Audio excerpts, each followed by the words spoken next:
In June 1944, the Pacific War reached a turning point. For years, the United States had been fighting its way across the vast ocean, island by island, in a strategy designed to push ever closer to Japan's home islands. But now, the stakes were higher than ever. The U.S. military launched Operation Forager, a massive amphibious campaign to capture the Mariana Islands Saipan, Tinian, and Guam.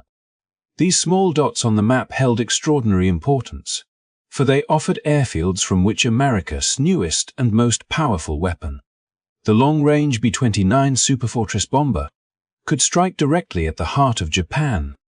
Success would mean a gateway to the endgame of the war. Failure could stall the entire Pacific campaign. Imagine the scale of this operation. Hundreds of ships, tens of thousands of soldiers and marines, and the largest armada the Pacific had ever seen. The goal was not only military dominance but also psychological. Capturing the Marianas would shatter Japan's defensive perimeter and expose its cities to bombing for the first time. For the Japanese leadership, it was unthinkable. They knew they had to fight with everything they had, and so the battles that followed became some of the bloodiest and most desperate of the entire war. Saipan was the first target. The island was heavily fortified, and its defenders were prepared to resist to the last man. When U.S. forces stormed the beaches, they encountered ferocious fire, entrenched positions, and a landscape that turned every ridge and cave into a deadly stronghold. Yet day by day, through sheer determination, firepower, and sacrifice, the American troops advanced. The cost was immense, and both sides paid dearly. But the capture of Saipan sent shockwaves through Tokyo. For the first time, Japan itself was within reach of direct, sustained bombing campaigns. The battles for Tinian and Guam soon followed. Each island had its own challenges, from coral reefs and tricky landings to heavily entrenched defenders and brutal counterattacks. Still, forces adapted, learning hard lessons from earlier campaigns. On Tinian, innovative tactics allowed American troops to land where the Japanese least expected, turning what could have been another drawn-out slaughter into a decisive victory. Guam, too, saw fierce resistance, but in the end, American determination and overwhelming logistics triumphed. Operation Forager was more than just another step in the Pacific, it was a giant leap. The capture of the Marianas not only gave the United States strategic airfields, but also sealed Japan's fate. From these islands, the war would escalate to an entirely new level, bringing devastation to Japanese cities and ultimately leading to the end of the conflict. In this video, we will uncover the gripping story of Operation Forager, the strategy, the battles, the human cost, and the turning point it created in World War II. If you are passionate about history, if you want to understand how critical moments shape the world we live in today, then you are in the right place. Don't forget to like this video, share it with fellow history enthusiasts, and subscribe to the channel for more untold stories of World War II. Every click helps us bring more history to life, and together we will continue to explore the moments that changed our world forever. As the vast American armada pushed toward the Marianas in June 1944, the success of Operation Forager rested not only on the courage of the men storming the beaches, but also on the unmatched power of the fleet that guarded and supplied them. At the heart of this massive naval machine was Admiral Raymond Spruance's F-5th Fleet, one of the most formidable concentrations of sea power ever assembled. Within it operated Admiral Mitscher's famed Task Force 58, a carrier strike force so vast and lethal that it embodied the very essence of modern warfare.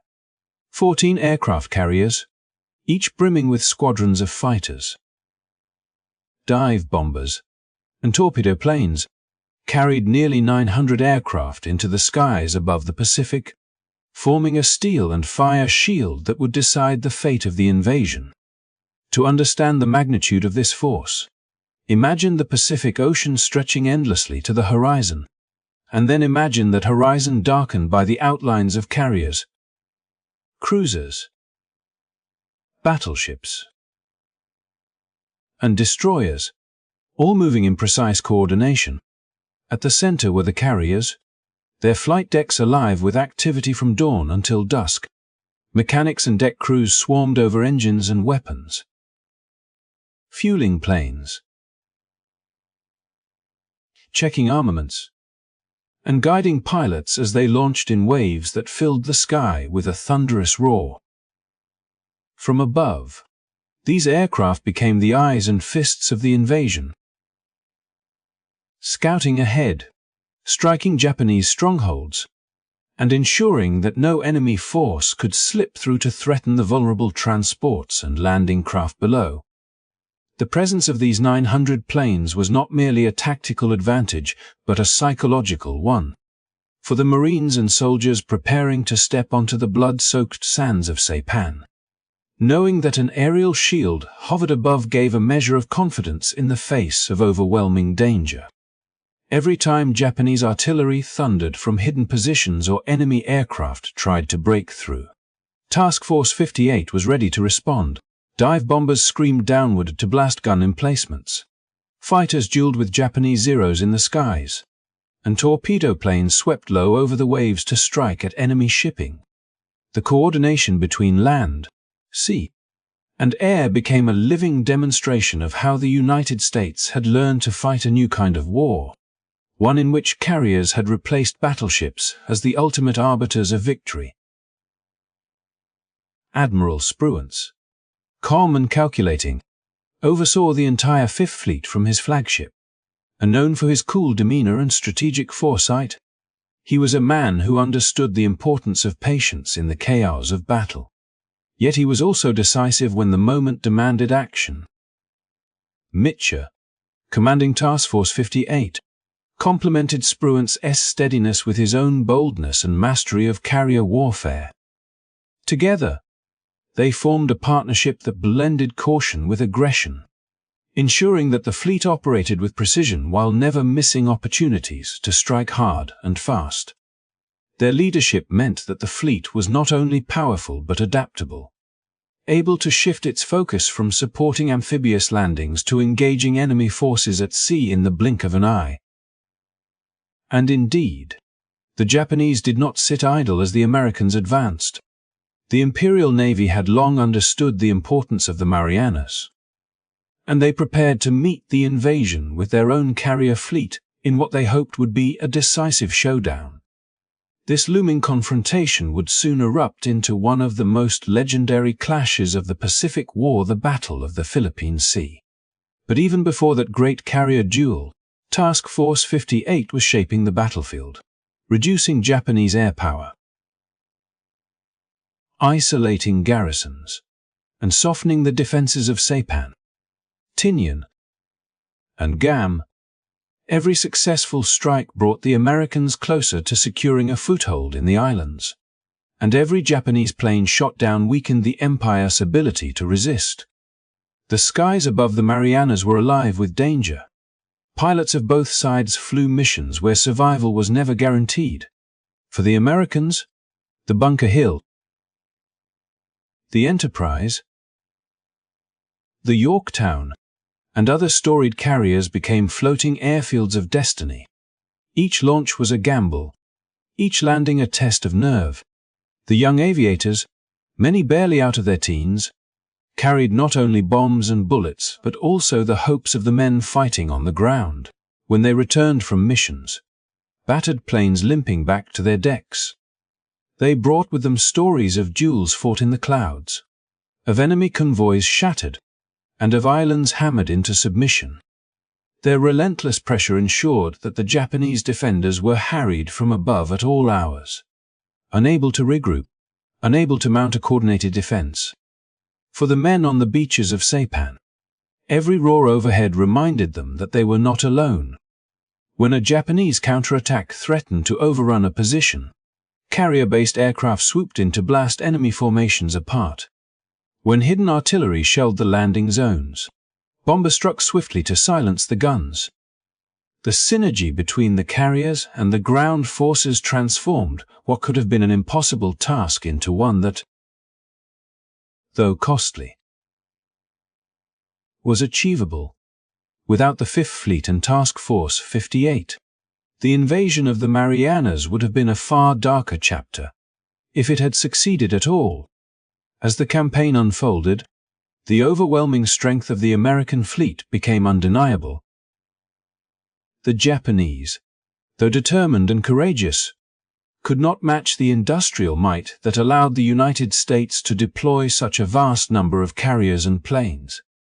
Every loss they suffered was irreplaceable, while for the Americans, reinforcements flowed steadily from shipyards and training schools back home.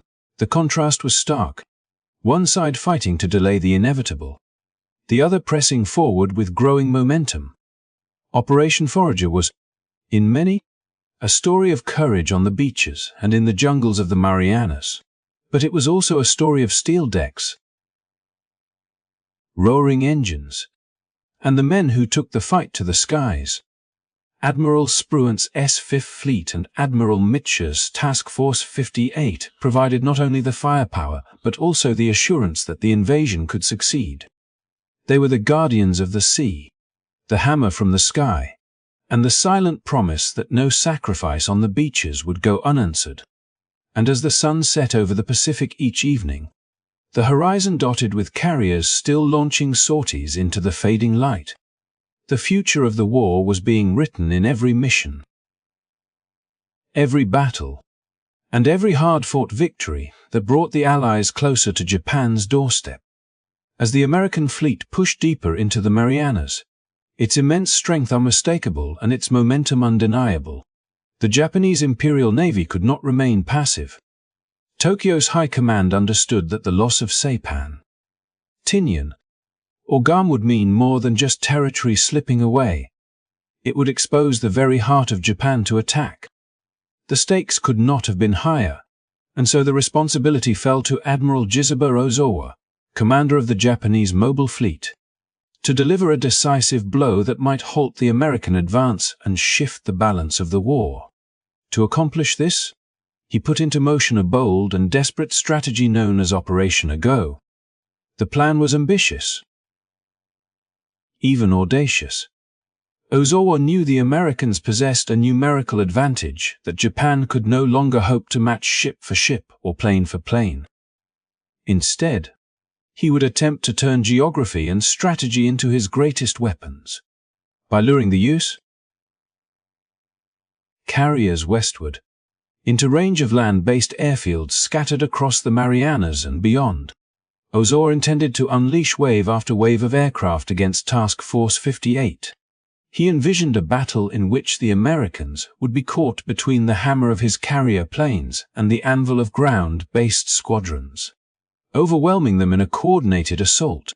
If it succeeded, it could cripple Spruance's Fifth Fleet, neutralize Mitscher's carriers, and save the Marianas from falling into American hands. On paper, Operation Ago carried the promise of a dramatic reversal of fortune. Japan's pilots, once the terror of the Pacific, were expected to fly out in massed formations, linking with carrier-borne aircraft to crush the American fleet. The plan depended on timing, coordination, and above all, the hope that the quality of Japanese aviators could still outweigh the sheer quantity of American planes. In the early days of the war, when Japan's elite pilots had devastated Allied fleets at Pearl Harbor, the Indian Ocean, and in the Philippines, such a strategy might have been realistic. But by mid-1944, the circumstances had changed. Years of attrition had bled away Japan's finest flyers, and their replacements, rushed through training programs, lacked the same skill and experience. Aircraft production had also struggled to keep pace with American industry, meaning many Japanese squadrons flew outdated or hastily built machines that were no match for the Grumman Hellcats, Dauntless dive bombers, and Avenger torpedo planes that now filled American decks. Still, Ozawa had little choice. For Japan, The Marianas represented a lifeline. Without them, there would be no effective shield against American bombers striking at the homeland. Thus, Operation Ago became not just a tactical maneuver but a gamble for survival.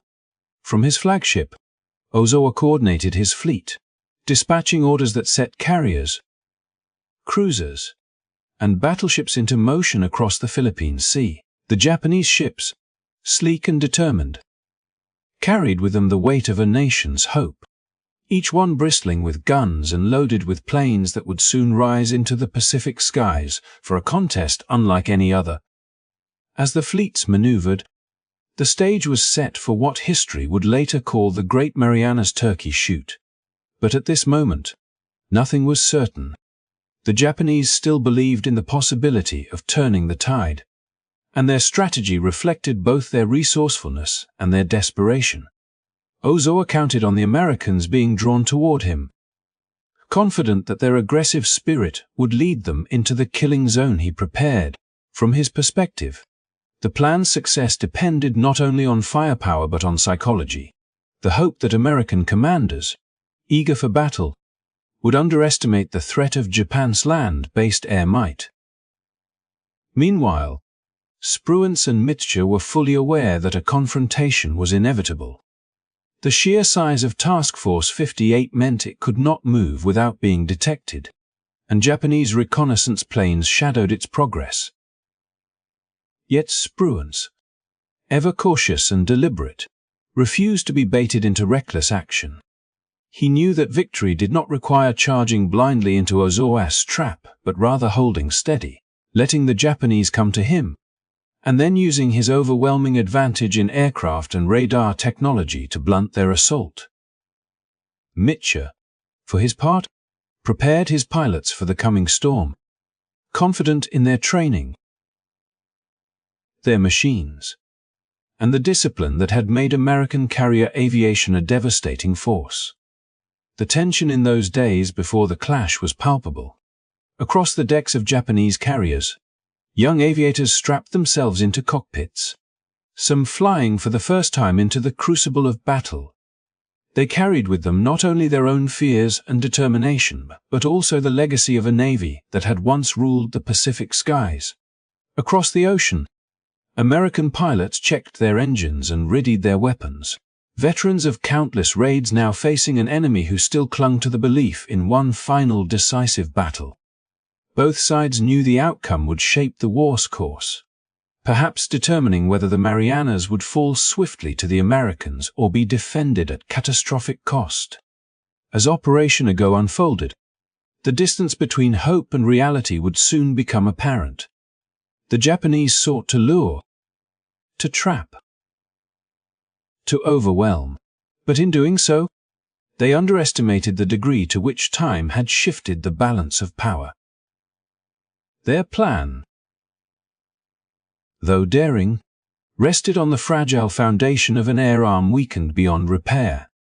Yet none of this diminished the courage of those who fought beneath Ozawa's command, men who flew into battle knowing the odds, but driven by duty to defend their homeland. What emerged from Ozawa's gamble was not the salvation of the Marianas, but one of the most lopsided carrier battles in history. A clash that would mark the end of Japan's ability to challenge American dominance in the Pacific skies. But before history judged the plan a failure, before the numbers of aircraft lost and ships crippled were tallied, there was a moment of anticipation, a moment when the outcome was unknown, and the future of the Pacific War hung precariously on the wings of Operation Ago. It was in that moment, as fleets closed the distance and squadrons prepared to rise into the air, that the desperate resolve of a nation was laid bare, and the destiny of the Marianas became entwined with the courage and tragedy of those who sought to defend them. By the time Admiral Ozawa moved his fleet into position under the framework of Operation Ago, the imbalance between the two sides had become painfully clear, though the Japanese high command still clung to the hope that bold strategy might compensate for dwindling strength. The mobile fleet that Ozawa commanded sailed with 9 carriers, a formidable number on paper, and they carried into battle about 430 carrier-based aircraft. Yet the strength of a fleet is not measured by numbers alone, but by the skill of the men who fly and the technology that supports them. In that regard, the Japanese faced a grim disadvantage. Years of attrition. From the Coral Sea to Midway, from Guadalcanal to the Solomons, had drained away the elite aviators who once made the Rising Sun's carriers an unstoppable force. What filled the cockpits now were replacements. Men rushed through training programs cut short by the desperate need for bodies in the air. Young pilots who often took to the skies with fewer than 100 flight hours, woefully unprepared to face the seasoned veterans of Task Force 58. The machines they flew were equally outmatched. While Japan had once shocked the world with the nimble Mitsubishi Zero, by 1944 the aircraft that had dominated early battles was now a relic. Too lightly armored and too fragile to withstand the punishment dealt by America's newer fighters. Against the Grum F-6F Hellcat, the Zero's agility mattered little. The Hellcat climbed faster, dove harder, and carried heavier firepower, turning the air war into a slaughterhouse whenever the two met. American bombers and torpedo planes were similarly advanced, robust machines built to survive hits that would send Japanese planes spiraling into the sea. Thus, the carrier battles of 1944 would not be duels of equals but confrontations where one side carried modern steel and discipline, while the other relied on courage and desperation. The United States entered the Marianas Campaign with an armada that dwarfed its opponent not only in sheer tonnage but also in capability. 14 carriers formed the heart of Task Force 58, carrying nearly twice the number of aircraft as Ozawa's fleet, and every squadron was stocked with pilots who had trained rigorously, men who had already tasted combat in previous campaigns and refined their tactics through bitter experience. Radar technology gave them eyes that stretched across the horizon, allowing them to detect incoming raids long before they could threaten the fleet. Long-range reconnaissance patrols, coordinated with naval intelligence, ensured that surprises were few and that American commanders always had a clear picture of the enemy's movements. In contrast, the Japanese sailed into battle with little understanding of just how overwhelming the American advantage had become. The imbalance extended beyond machines and men to the very structure of the fleets. The Japanese carriers, many hastily refitted or built under wartime pressure, lacked the efficiency of their American counterparts. Their decks could not cycle planes as quickly. Their logistics chains struggled to deliver adequate fuel and spare parts, and their anti-aircraft defenses were insufficient to fend off determined attacks. In contrast, the American carriers operated like well-oiled factories of war, launching wave after wave of aircraft with practiced precision, each strike force seamlessly replaced by the next, ensuring that the skies above the fleet were never empty. This relentless tempo wore down any opposition, and once enemy formations were broken, the Americans pressed the advantage without hesitation. Yet despite these disadvantages, the Japanese still believed in the possibility of a decisive battle. They hoped that sheer bravery, combined with the coordinated efforts of land-based aircraft, might even the odds. For the young pilots in Ozawa's fleet, many embarking on their first combat missions, the knowledge of their shortcomings did not diminish their resolve. They launched from their decks with the same determination their predecessors had shown at Pearl Harbor or the Coral Sea. But now they flew into a different world, one where the enemy had grown stronger, faster, and more skilled. What awaited them were not unprepared fleets, but seasoned formations guided by radar screens and protected by fighter patrols that reacted with deadly efficiency. As the fleets closed the distance in the Philippine Sea, the contrast between the two became unmistakable. When Japanese formations approached, they were often detected long before they neared their targets, allowing Hellcats to rise into the air and meet them head-on. For the American pilots, it became less a battle than a grim exercise in dominance, one in which they methodically shot down wave after wave of Japanese planes, often before those planes could even sight the American carriers they sought to attack. The numerical disparity, combined with superior training and technology, turned Ozawa's bold gamble into a massacre. By the end of the first day of fighting, the scale of Japanese losses stunned even the Americans, who watched the skies littered with burning fragments of planes that had been sent to stop them. On the American side, confidence swelled, not as arrogance but as the recognition that years of preparation and sacrifice were now paying dividends. Pilots returning to their decks spoke of swarms of Japanese aircraft falling in flames, of encounters where skill and firepower had given them overwhelming superiority.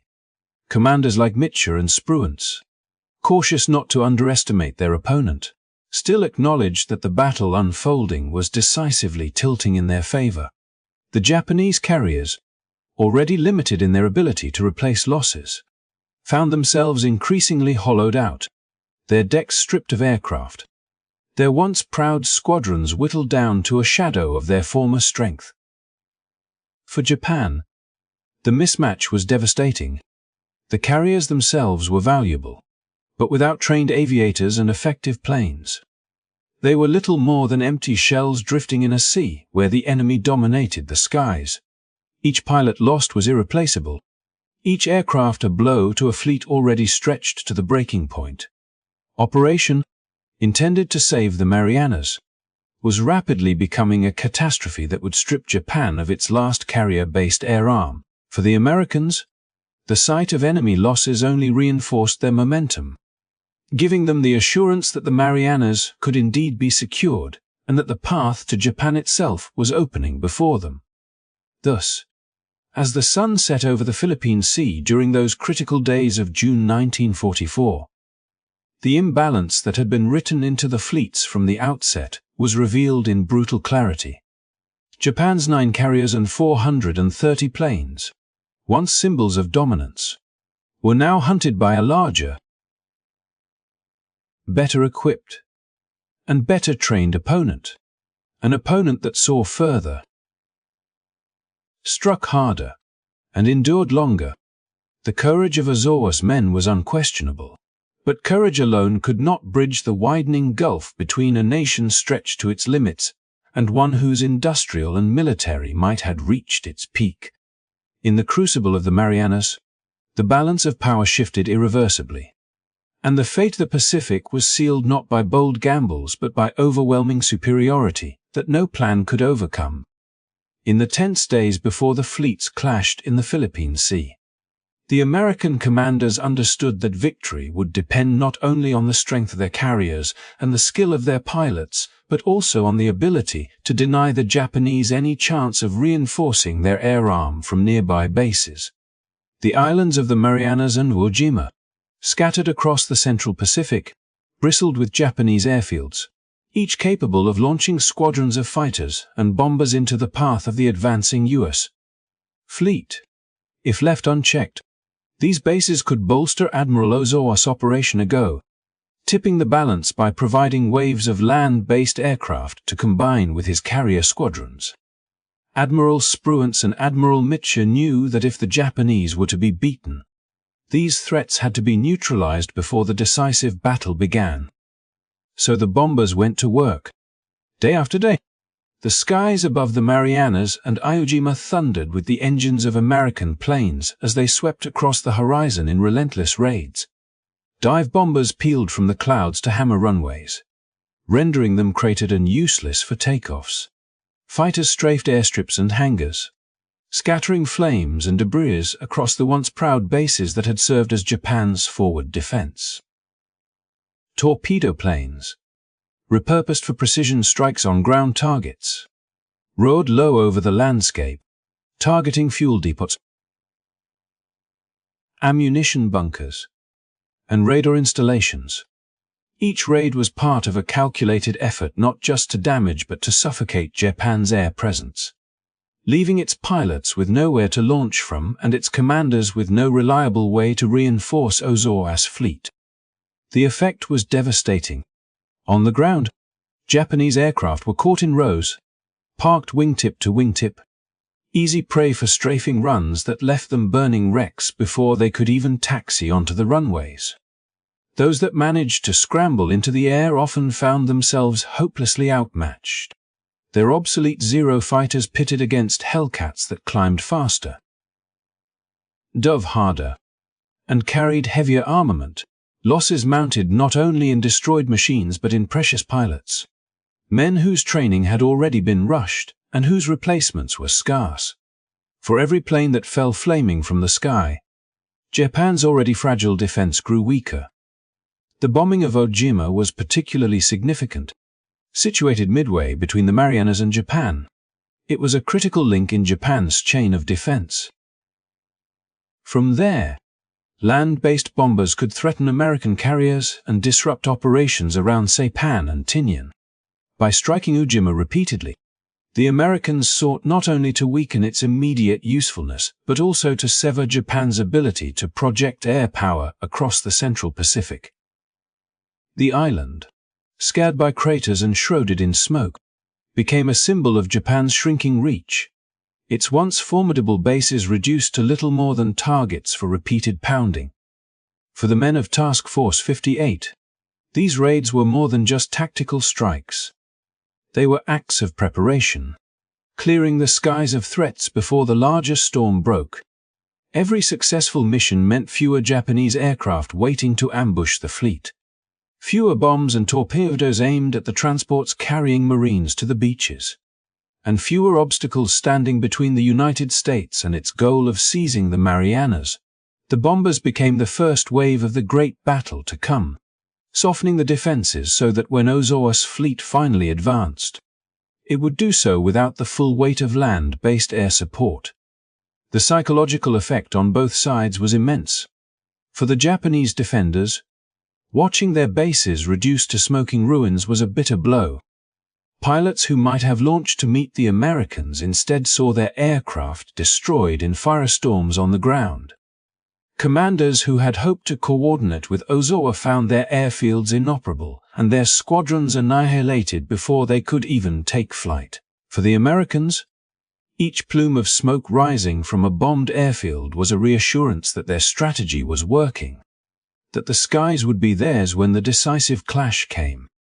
These raids also highlighted the growing sophistication of American naval aviation. The coordination required to launch and sustain such attacks was immense, involving precise timing, target selection, and integration with intelligence gathered from reconnaissance flights. Radar allowed for early detection of any Japanese response, and disciplined formations of fighters and bombers ensured that losses remained minimal. The Americans no longer fought by improvisation alone. They fought with the confidence of an industrial giant whose machines and men had been forged in 2 years of grueling conflict. The result was a campaign of suppression that methodically dismantled Japan's ability to contest the skies. By the time Ozawa's carriers sailed into position, the groundwork had already been laid against them. The promise of Operation Ago had rested on the idea that land-based aircraft could join with carrier planes to overwhelm Task Force 58. But with the airfields of the Marianas and Iwo Jima crippled, that promise had evaporated. What remained of Japan's land-based squadrons was a shadow of what the planners had envisioned, scattered and broken, unable to deliver the coordinated blows that might have shifted the tide. Instead, Ozawa's fleet would face the Americans alone, with only its 9 carriers and diminished squadrons to rely upon. In hindsight, the bombing of the Marianas and Iwo Jima stands as one of the critical precursors to the Battle of the Philippine Sea. It was not as dramatic as the clash of carriers or the dogfights that would soon rage across the skies, but it shaped the conditions of the battle as surely as any maneuver at sea. The raids weakened Japan's defenses, robbed it of precious aircraft and pilots, and forced Ozawa into a fight where his fleet's weaknesses would be laid bare. They demonstrated the American ability to project power not just at sea but deep onto enemy-held islands, turning strongholds into ruins before the decisive engagement even began. Thus, when the first Japanese squadrons lifted off their decks to seek out the American fleet. They did so without the backup their commanders had envisioned, their wings carrying not the weight of overwhelming support, but the isolation of a force already crippled before the battle had even started. The smoke rising from the bombed airfields of the Marianas and Iwo Jima told the story clearly. The Americans had prepared the battlefield, stripping away Japan's advantages piece by piece, until what remained was a contest between a fleet in decline and an armada at the peak of its strength. The raids were not the climax but the opening act of the drama, ensuring that when the decisive clash came, the skies would already tilt in favor of the United States. When the battle finally opened in earnest, the skies above the Pacific became the arena for one of the most dramatic confrontations of the war, an event so extraordinary that it would later be remembered by those who survived it with a mixture of disbelief and awe. Japanese commanders, determined to reverse the tide of the conflict, launched wave after wave of carrier and land-based aircraft, hoping to overwhelm the American task forces through sheer persistence and numbers. Yet as those formations swept forward, cutting across the sky with determination, they encountered the resolute defense of U.S. aviators flying the Grumman F-6 Helt, an aircraft that had quickly earned a reputation as one of the most formidable fighters of its era. What followed was less a battle of equals, and more a clash that revealed just how drastically the balance of air power had shifted in the Pacific. The Hellcats rose in disciplined formations, guided by radar-directed controllers aboard American carriers, who could track enemy squadrons long before they approached striking distance. Unlike the Japanese, who relied on pilots increasingly rushed through training and lacking in combat readiness, the Americans had invested heavily in preparing their aviators to fight as a coordinated team. Each squadron moved with precision, sweeping down upon enemy formations with practiced aggression, using the Hellcats' superior speed, armor, and firepower to devastating effect. The Japanese planes, many of them older designs with limited maneuverability and little protection for their pilots, quickly found themselves at the mercy of a relentless defense. One by Japanese aircraft were picked out of the sky, their attacks broken apart before they could approach the American fleet. For the Japanese pilots, many of whom had only the barest experience in combat, the encounter was terrifying. Formations disintegrated under withering fire, and what began as confident advances turned into desperate struggles for survival. The Americans, by contrast, found themselves in an environment where training, technology, and organization worked together with near-perfect efficiency. Entire squadrons of enemy planes were destroyed in minutes, with Hellcat pilots often claiming multiple victories in a single sortie. From the decks of American carriers, crews watched in astonishment as the air filled with burning wreckage and parachutes, a grim testimony to the lopsided nature of the struggle. Radar gave the use an edge that could hardly be overstated. Japanese pilots often never had the chance to surprise their adversaries, as controllers directed interceptors directly onto incoming vectors, ensuring that enemy formations were met head-on before they could release bombs or torpedoes. This technological advantage meant that the Americans not only held the upper hand in equipment and training but also in the very ability to dictate the tempo of battle. Each new wave of Japanese planes was anticipated, countered, and destroyed, until the skies themselves seemed to belong entirely to the Hellcats. The battle soon earned its enduring nickname, the Great Marianas Turkey Shoot, a phrase coined by use aviators who compared the destruction of Japanese aircraft to a hunting expedition where the prey could scarcely defend itself. While the description carried a tone of grim humor, it also underscored the stark reality that Japanese naval aviation, once the spearhead of their military power, had been gutted in a matter of hours. Hundreds of planes were destroyed, and with them, countless irreplaceable pilots whose loss hollowed out the core of Japan's ability to project air power from its carriers. For Admiral Spruance and Admiral Mitscher, The battle's outcome validated the enormous effort that had gone into building the U.S. carrier force into a machine of unparalleled efficiency. Years of industrial strength, logistical planning, and tactical development had culminated in a moment where the U.S. Navy could not only repel an enemy offensive but annihilate it. The Japanese, who had entered the fight believing that sheer boldness and sacrifice might tip the scales, were confronted instead with the reality that they were facing an adversary whose resources and training far exceeded anything they could now hope to match. The scale of Japanese losses became evident as the day wore on. Wave after wave had been dispatched, and yet by nightfall the tally of destroyed planes had reached staggering numbers. Few returned to their carriers, and fewer still survived to fight another day. For the Americans, the day's victory came at a comparatively small cost, a testament to the overwhelming disparity in combat effectiveness that had emerged. Cruiser ships, who had prepared for fierce strikes against their decks, found themselves almost untouched, shielded by the shield of their Hellcat squadrons that had intercepted danger before it could draw near. Beyond the numbers, however, the battle carried deeper implications. For the Japanese, it marked the near-total collapse of their carrier air arm.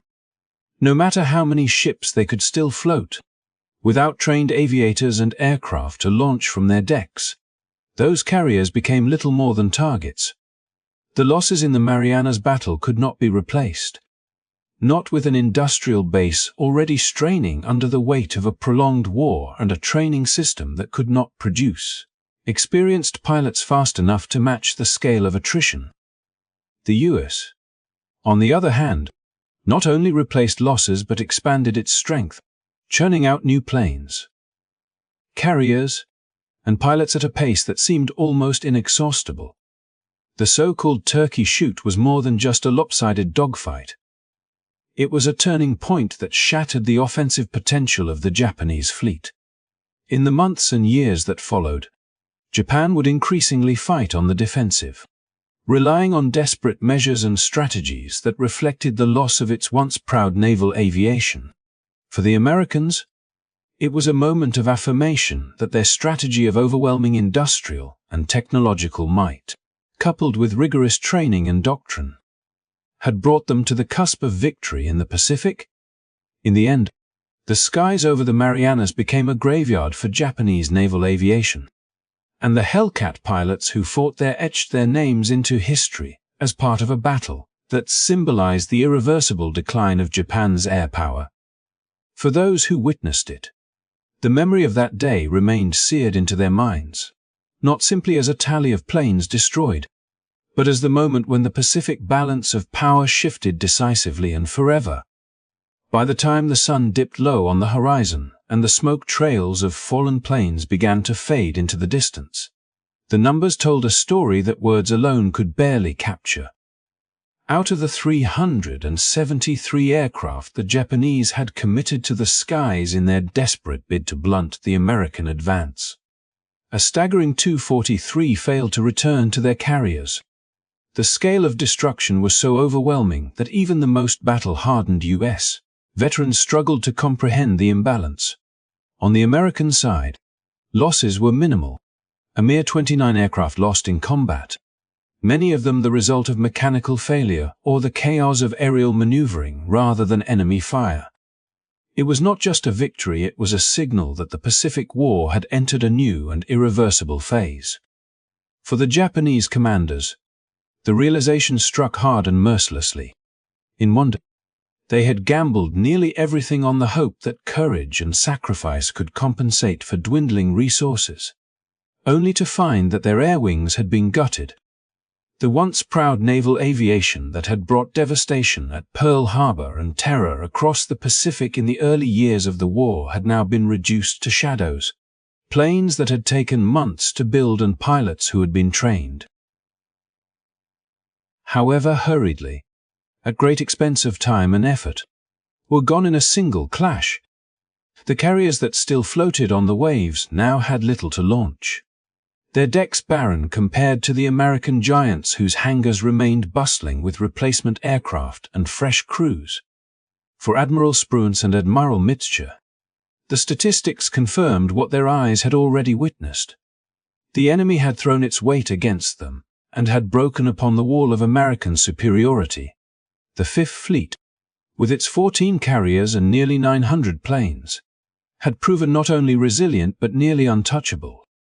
Every loss was mourned, every pilot who failed to return a reminder of the cost of war, but compared to the devastation inflicted on the Japanese, the contrast was almost surreal. It was as though two different wars had been fought in the same skies, one where precision, training, and technology prevailed, and another where desperation met annihilation. The imbalance was not simply a matter of planes shot down. Each Japanese aircraft that fell represented not just a machine, but also the irreplaceable experience of a pilot. Unlike the Americans, who could afford to send young aviators into battle backed by extensive training programs and a vast reserve of replacements, Japan was hemorrhaging skilled men it could never replenish. The pace of attrition had outstripped the nation's ability to recover, and every destroyed squadron was one step closer to the collapse of their carrier force.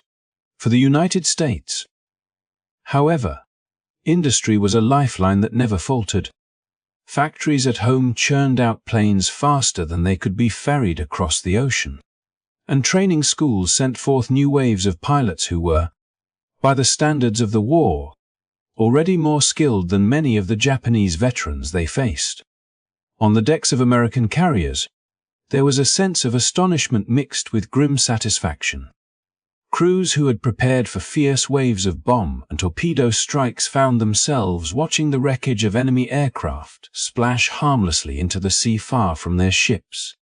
Pilots returned to their carriers exhilarated, many recounting encounters where they had faced overwhelming numbers and yet come out unscathed, their Hellcats carving paths through enemy formations that seemed almost helpless before them. The men spoke of enemy planes burning in midair, of squadrons disintegrating under the weight of coordinated American firepower, and of the eerie quiet that followed once the skies had been cleared. For the Japanese survivors, the story was far darker. Pilots who managed to limp back to their carriers did so with tales of horror, of friends lost in flames, of formations scattered to the wind, of missions that had ended before they even had a chance to release their weapons. The decks of Japanese carriers became scenes of despair, as crews counted the planes that had failed to return and realized that their once proud fleet was now crippled. The loss of 243 aircraft in a single battle was more than a setback, it was a catastrophe, one that stripped the Japanese Navy of the very tool it had relied upon to project power across the Pacific. The aftermath of the battle rippled far beyond the immediate numbers. Strategically, the collapse of Japanese carrier aviation meant that the defense of the Marianas had been fatally compromised.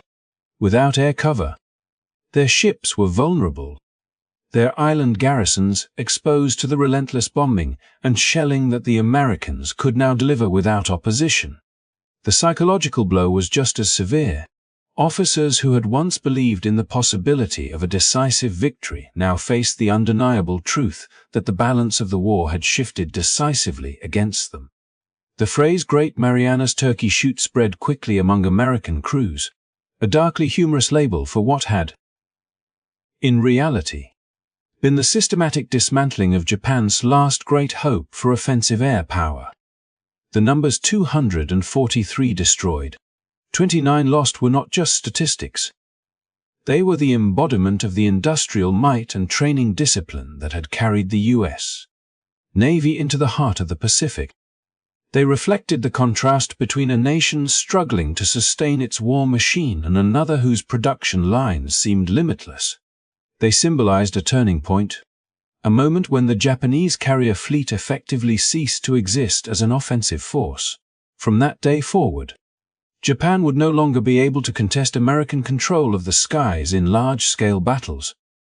As night settled over the vast ocean, the wreckage of downed aircraft still floated on the waves, silent markers of a clash that had decided the fate of fleets and nations.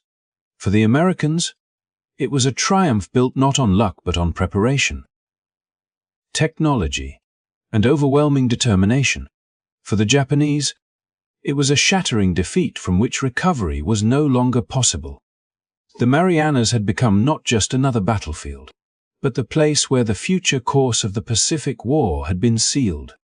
And for those who fought there, the memory of that day, of the endless enemy waves and the astonishingly lopsided outcome, would remain etched in their minds forever as the moment when the skies themselves declared that the tide had turned. As the skies cleared of the shattered remnants of Japan's air wings, the U.S. commanders understood that the opportunity before them extended far beyond merely fending off enemy strikes. With the Japanese carrier force stripped of its protective shield of aircraft, the great predators of the Pacific, American dive bombers and torpedo planes, were unleashed to hunt the very heart of Japan's naval might. Radar sweeps and reconnaissance patrols brought word of enemy carrier positions, and soon Task Force 58's strike groups were dispatched across the blue expanse, their engines droning in unison as they carried the promise of decisive blows. For the Japanese fleet, already bleeding from catastrophic aerial losses, the danger was now not only above them, but racing toward them in the form of squadrons determined to finish the job. Among the first victims of this counterstroke was the carrier Hay, a ship that had once been a symbol of Japan's determination to expand its naval aviation. American torpedo bombers and dive bombers, sweeping in with deadly coordination, found her vulnerable. Bombs ripped into her decks, and torpedoes slammed into her hull, igniting fires that raged uncontrollably. Within hours she was sinking beneath the waves, leaving behind only scattered survivors and oil slicks to mark her resting place. The sight of Hay disappearing into the sea sent shockwaves through the Japanese fleet, as the men who had watched the destruction of their air wings now saw the very ships that had launched them being picked apart. Not long after, the veteran carrier Shikoku came under furious attack. Shikoku had been a veteran of earlier campaigns, present at Pearl Harbor, the Battle of Coral Sea, and Midway, a ship whose history was intertwined with Japan's boldest naval gambits. But by June 1944, her days as a powerful flagship were numbered. American aircraft found her and struck with precision, their bombs punching through her armored decks while torpedoes tore open her sides. Explosions rocked her from stem to stern, and raging fires soon made it impossible for damage control teams to contain the inferno. As the flames spread, ammunition stores detonated in cataclysmic blasts that sealed her fate. By the time the attack subsided, Shikoku was mortally wounded, her long career ending as she slipped beneath the waves in a storm of fire and smoke. Even as these dramatic blows unfolded from the air, the undersea hunters of the U.S. Navy added their own deadly contribution. The new Japanese flagship Tay, a pride of their modern carrier force, had entered the battle as a symbol of hope. She was larger, more heavily armored, and designed to withstand the punishing strikes that had doomed earlier carriers. Yet even the most advanced engineering could not protect her from the silencers lurking beneath the Pacific's surface. The submarinus Albacore, prowling in the vicinity, caught Tay in its sights and fired a spread of torpedoes.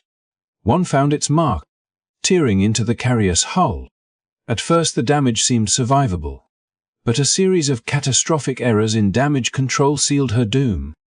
Fuel vapors spread through the ship, and when a spark ignited them, the resulting explosions ripped through her decks, dooming the carrier in a cruel twist of fate.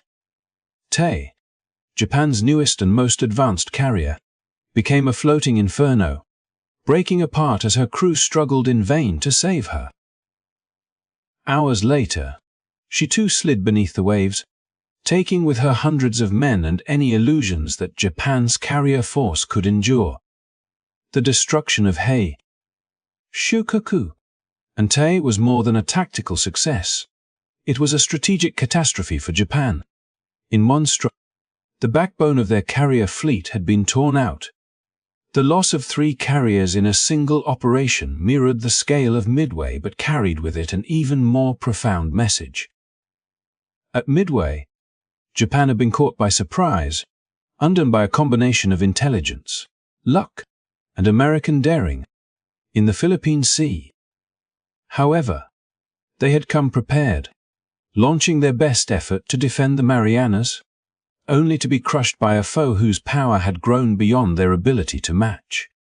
For the Americans, the sight of enemy carriers exploding and sinking beneath their attacks was a vindication of the doctrine of carrier warfare they had refined through years of struggle. The massive investment in aviation, in radar, in training, and in undersea warfare had culminated in this moment, when every element, aircraft, ships, and submarines worked together to dismantle the enemy piece by piece. For the sailors and aviators who watched these great ships burn and sink, the sense of triumph was tempered by the recognition that each loss marked not just the end of a vessel, but the collapse of Japan's strategic ability to contest the Pacific. On the Japanese side, despair deepened. With their carriers gone and their air groups annihilated, what remained of the fleet was hollow.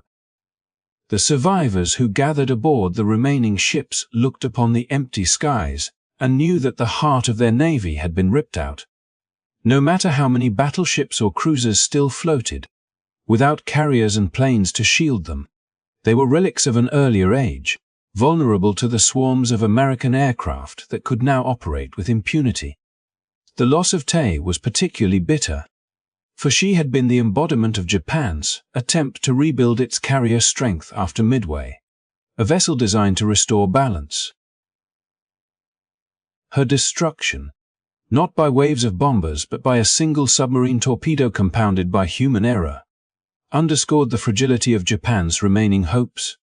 By the end of those harrowing days, the waters of the Philippine Sea were littered with wreckage, burning oil slicks, drifting debris, and the shattered remnants of a carrier force that had once struck fear across the Pacific. The sinking of Shikoku, and Tay, combined with the annihilation of Japan's air wings, marked the definitive collapse of Japanese naval aviation as an offensive force. For Admiral Spruance and Admiral Mitscher, the results were beyond what they had dared to expect. Not only had the invasion of the Marianas been secured, but the enemy fleet had been gutted in the process. In retrospect, this moment became a watershed in the Pacific War. From that point forward, Japan could no longer hope to challenge the U.S. Navy in a carrier battle. The once mighty strike force that had launched bold offensives across the Pacific was now gone, replaced by a shattered remnant incapable of matching American strength. The skies and seas had been claimed by a power that had mastered the art of modern naval warfare, and the Pacific theater moved inexorably toward its final, climactic chapters. The fate of Shikoku and Tao was not just the end of ships, but the end of an era. By the time the echoes of battle had faded, and the ocean had swallowed the wrecks of great ships, the final tally of losses revealed the scale of the disaster that had befallen Japan's navy. 3 fleet carriers Shikoku and Tay were gone, sent to the bottom by relentless American strikes and the silent work of submarines. Alongside them, more than 400 aircraft had been destroyed, their wreckage drifting in the waves or lying silent on the seabed. In a single campaign, Japan's naval air power had been permanently crippled. The strength that had once carried them across half the Pacific reduced to a hollow shell. This was not merely a setback but a mortal wound, one from which recovery was no longer possible. For the United States, losses amounted to around 130 planes. Yet even this figure carried an important truth. Most of those aircraft had not been destroyed by enemy action, but had been lost to the unforgiving challenges of night recoveries, fuel shortages, and the sheer complexity of operating such vast fleets in combat conditions. The contrast could not have been sharper. On one side stood an empire that had gambled nearly everything on the hope of regaining control of the Pacific skies, only to see its carriers sunk and its pilots consumed in flames. On the other side stood a navy whose ships remained largely intact, whose carriers still bristled with aircraft, and whose industrial might could replace what little had been lost with almost effortless speed. The imbalance reflected more than just the outcome of a single battle. It symbolized the collapse of Japanese naval aviation as a force capable of shaping the war's future. For Admiral Spruance and Admiral Mitscher, the victory was both strategic and symbolic. The invasion of the Marianas, the very reason for Operation Forager, was now secure, with Japanese carriers destroyed and their surviving air groups decimated. The U.S. could press forward with confidence, knowing that no sudden counterattack from the sea would threaten the landings. The men of the Fifth Fleet had not only protected the invasion, but had shattered the core of Japan's naval strategy in the process. What had begun as a contest over control of a handful of islands had expanded into a decisive battle that altered the course of the entire Pacific War. For the Japanese, the losses struck at the heart of their naval identity. Their carriers had once been instruments of terror, symbols of daring and technological mastery. At Pearl Harbor, Coral Sea, and even in the opening stages of Midway, Japanese carrier aviation had seemed nearly unstoppable, a weapon capable of projecting power across thousands of miles. Now that power was gone, burned away in the skies above the Philippine Sea. The pilots who had once been the pride of the empire were gone, their replacements untrained and unready, their carriers at the bottom of the ocean. The phrase crippled permanently was no exaggeration. Japan could build new ships, but without the men and planes to operate them, those ships would be little more than targets. Among American crews, the atmosphere was a mixture of triumph and relief. The battle had been costly in effort, though not in proportion to the enemy's suffering. The loss of 130 aircraft weighed heavily on those who had watched comrades vanish into the sea at night or disappear while running low on fuel. Yet these were losses born of circumstance rather than defeat. The knowledge that they had faced and destroyed the full weight of Japan's carrier fleet gave the men of Task Force 58 a sense of accomplishment that few battles could rival. They knew they had not merely won, they had helped decide the war's future. The broader implications were immense. With the Marianas secured, the United States now possessed airfields within range of Japan itself. From Saipan, Tinian, and Guam, the new B-29 Superfortress bombers could take off and strike the Japanese homeland, a strategic reality that would soon bring the war to Tokyo's doorstep. The destruction of Japan's carrier strength ensured that there would be no effective counter to these raids, no fleet capable of contesting American dominance of the skies or the seas. In this sense, the Battle of the Philippine Sea was not only a victory in its own right, but also the gateway to the final stage of the Pacific conflict. For the Japanese leadership, the defeat deepened the crisis already gripping their empire. Even as they sought to rally what remained of their navy, they were forced to confront the fact that their strategy of decisive battle had failed. Operation, envisioned as the turning point that would halt the American advance, had instead accelerated Japan's decline. The empire's military planners now faced a grim reality. The Americans would not be stopped, and the path to Japan's own shores had been laid bare. The losses of the carriers and their air groups were not temporary, they were permanent scars, proof that the age of Japanese naval dominance was over. On the ocean itself, the physical evidence of this shift lay scattered across hundreds of miles. Oil slicks stretched like black mirrors upon the water. Lifeboats and rafts floated aimlessly, carrying survivors who had watched their ships burn and sink. The twisted wreckage of planes dotted the waves, silent reminders of the ferocity of aerial combat. For American sailors looking out from the decks of their carriers, the sight was both sobering and affirming. They had faced an enemy determined to resist, an enemy that had thrown everything into the fight. And they had emerged with their fleet intact and their mission secured. The phrase permanently crippled echoed not just through after-action reports, but also through the memories of those who had fought. For Japan, it meant the end of its carrier arm as a functional weapon of war. For the United States, it meant the road to victory was now clearer than ever before.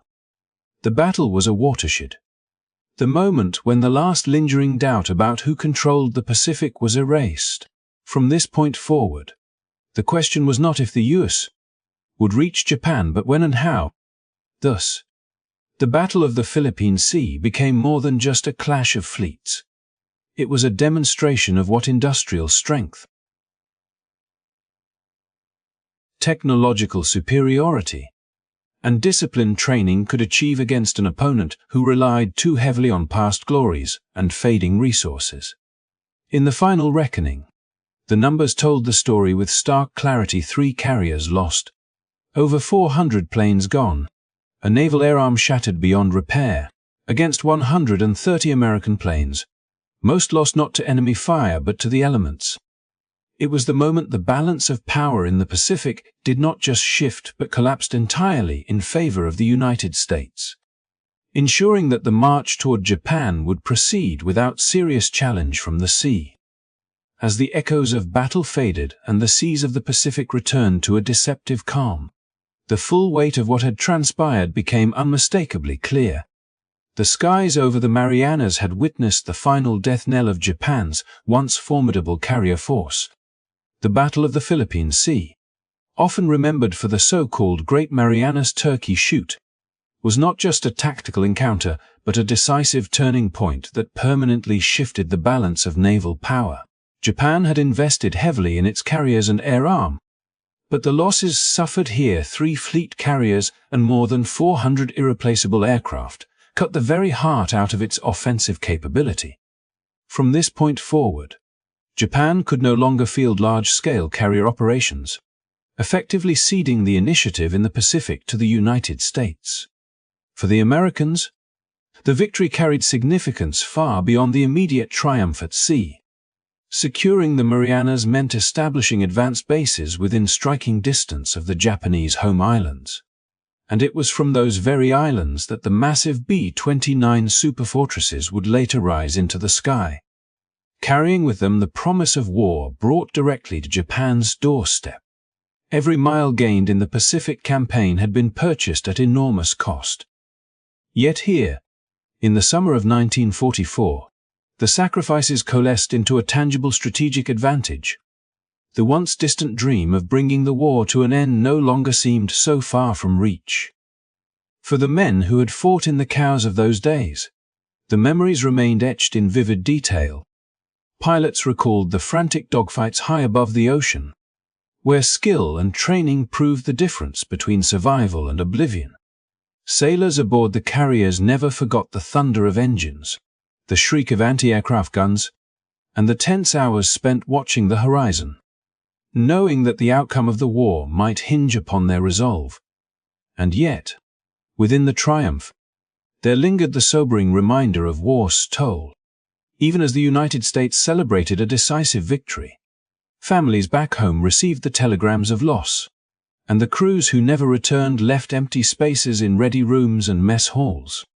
The story of the Marianas Campaign is not only about ships and planes, but also about the resilience of human spirit, the ability of nations to adapt and endure, and the grim reality that wars are rarely won without sacrifice. It was a battle that showcased the evolution of naval warfare, where carrier aviation truly proved its supremacy over the great battleships of an earlier era. It was a battle where strategy, intelligence, and technological advantage combined with courage to shape the outcome of the war. And it was a battle that ensured the Pacific would never again see Japan's navy operating on equal terms with the United States. In the months that followed, the bases carved out on Saipan, Tinian, and Guam became the launching pads for the next, and perhaps most harrowing, phase of the conflict. The skies over Japan would soon darken with waves of bombers, each mission bringing the war ever closer to its conclusion. The victory in the Philippine Sea was, in many, the prelude to the final act, a necessary step that made the end of the Pacific War possible. As we reflect on this history, it is worth remembering that behind every statistic lies a human story. Each aircraft lost, each ship struck, each pilot who never returned represented more than just numbers on a page. They were sons, brothers, fathers, and friends. Individuals who carried with them the hopes and fears of their time. Their courage ensured that future generations would inherit a world reshaped by their struggle. Thank you for joining us on this journey through one of the most decisive and fascinating chapters of the Pacific War. If you enjoyed this story and want to explore more untold histories that shaped the world we live in, do not forget to like this video, share it with others who may appreciate it, and subscribe to the channel so you never miss what is coming next. Your support means so much. It allows us to continue bringing you stories of courage, strategy, and history that deserve to be remembered.